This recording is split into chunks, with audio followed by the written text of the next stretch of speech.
I got a new carnivorous plant. First look at the general Venus flytrap. And here's the Venus flytrap I just purchased. The part that captures insects is the same as the general one.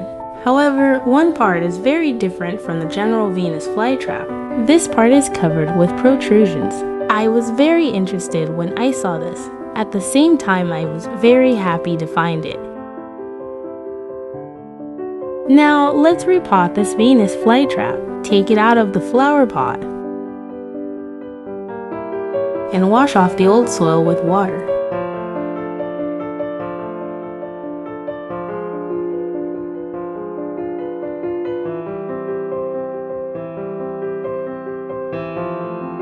At this time, I also removed the black dead briars.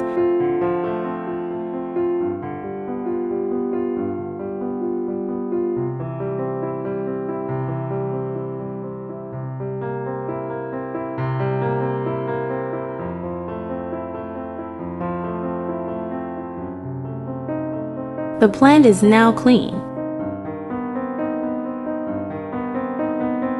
This time, I will use sphagnum for repotting. Put some sphagnum in this flower pot. Then, make a dent in the center. Then, wrap the roots of Venus flytrap in the sphagnum. Plant it so that it is centered. Put the sphagnum in the gap between the roots and the sphagnum.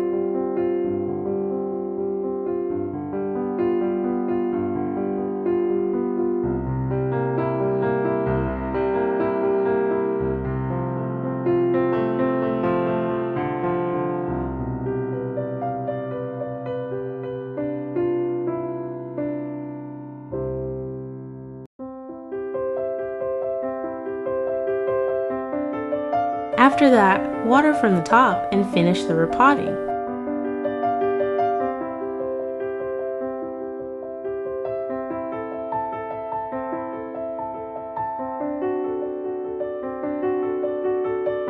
I was able to plant it in the center of the plant. I will make a video of the growth of Venus flytrap in the future. If you are interested, please subscribe to my channel. If you like this video, please give me a high rating. Thank you for watching.